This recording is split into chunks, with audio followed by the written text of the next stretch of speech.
We got all kinds of headlines here. What a weekend for Padre pitching. How about the Padre starters in the Cleveland series? That was the first place Cleveland Guardians, a.k.a. my Cleveland Indians, first place. And the Padre starters, Waldron, Cease, King, 20 innings, gave up 2 runs. Beautiful. To a first-place team. And Dylan Cease has obviously made some structural changes in his delivery. Second straight, unbelievable performance. This time he throws a one-hitter, strikes out 10. Michael King came back on Sunday, 6 no-hit innings. Waldron gave him 6 quality innings of 1-run ball before the bullpen imploded on Friday night. Starters were really impressive. Now, day off today, they go to Washington. Randy Vasquez, who has a tendency to get beat up, he's going to have to start. They're still short on starting pitching. They got another problem. They sent Johnny Brito to AAA El Paso to get him ready to come back to be extended, put into the rotation, shut down. He's got forearm problems in El Paso. And Adam Mazur, whom they sent down, he showed up damaged. He's gotten lit in his El Paso starts. He had a 7.74 ERA here, should not have been in the major leagues, but valiantly tried to hang in there. Goes back to El Paso. He's got an ERA down there now, 7.29. Brutal. So there, we're marching towards the trade deadline. That becomes a big issue. So the Padres win 2 of 3 in Cleveland. Off day today, Washington. Then they go play the first place Baltimore Orioles, who are really, really good. So that's the Padre notebook. Dodgers, they've been waiting. They have arrived. They have just activated Tyler Glasnow, Clayton Kershaw. Both will start against the San Francisco Giants this week, 4-game series, LA, San Francisco. They're going to put Kershaw on a pitch count, but he had 4 minor league rehab starts. He pitched pretty decently. Glasnow, there's an innings issue with him because he's never thrown 180 innings, and he's on this track towards that. Glasnow seems to be completely healthy, coming off what appeared to be a minor hip issue. New trade talks. The Dodgers are talking to Detroit about the ace of their staff. I can't believe the Tigers are going to trade a 13-game winner, but they can only control Tariq Skubal for 1 more year, and they put him on the trade block. So he's available. Nathan Eovaldi is available. Cal Quantrill is available. Jesus Luzardo, Miami's available. I got to believe the Dodgers are going to get into this bidding war, and I think they're going to get one of these pitchers. They were trying over the weekend to try to move to the front of the line in this Tiger trade for Skubal. And the question is, what are they going to trade? What we hear is Outman, Lux, possibly the young outfielder Miguel Vargas, or the kid catcher at AA who's had a good bounce-back season, Cartaya.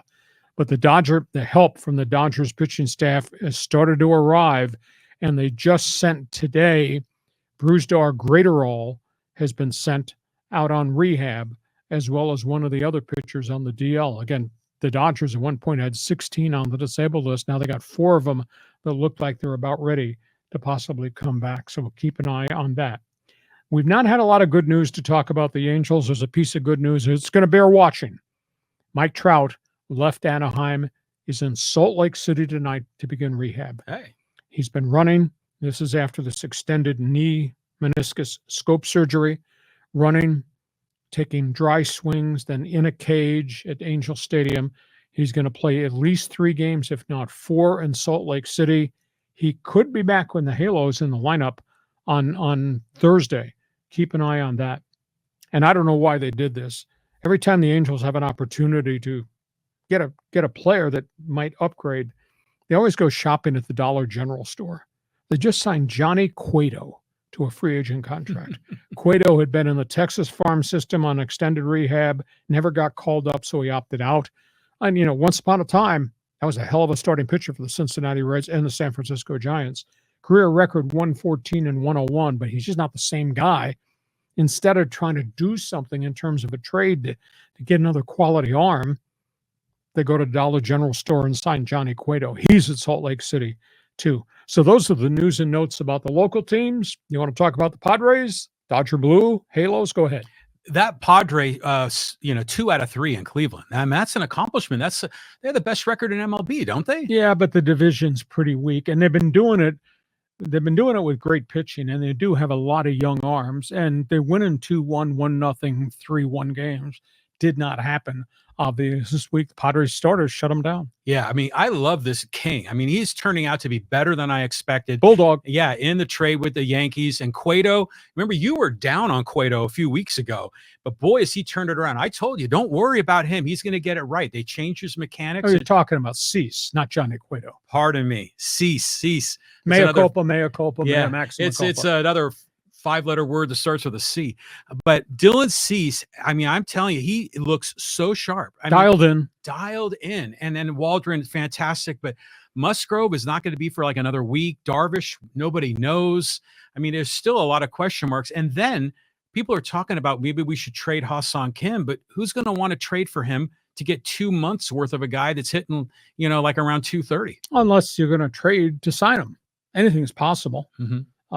Granted, he's not had the statistical season this year that the All-Star season he had a year ago, but I still think he's really a gifted player. But to get something in the trade market, you're going to have to turn around and you're going to have to give something. And if it's not going to be a hot prospect in the farm system, then it's got to be a proven major leaguer.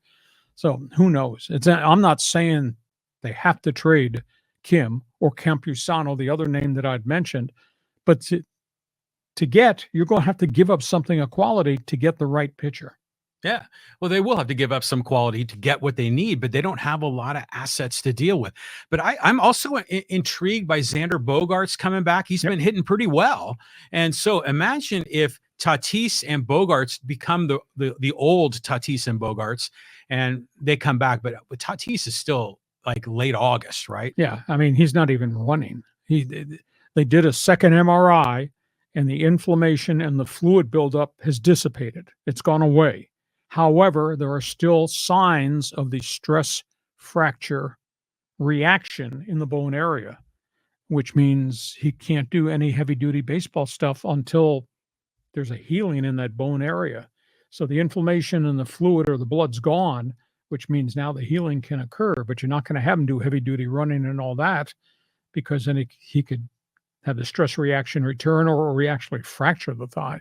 So I think we're talking end of August before, and I have no confidence right now about Musgrove because all he's done is just throw fastballs in the bullpen, and that's not the same as ramping up the pitch, max effort on a start on a Thursday. So I think we're a ways away from that, and nobody's talking about the significance of Darvish. So AJ's got to he's going to have to find some pitching along the way. And Johnny Cueto to Anaheim. You kidding me? I agree with you. When he was with the Reds, he was terrific. Yeah. And he was good, but not great with the Giants. But when I think of Johnny Cueto, I always think of Mark Grant. Because Mark Grant would always talk about how Cueto was innovative and he'd be like Louis Tiant sometimes. The deliveries. And do the flamingo stance and all these different things. And Mark Grant was always saying, oh, if I had to do it all over again, I would have tried some of that, shtick, some of this uniqueness to try to create some deception.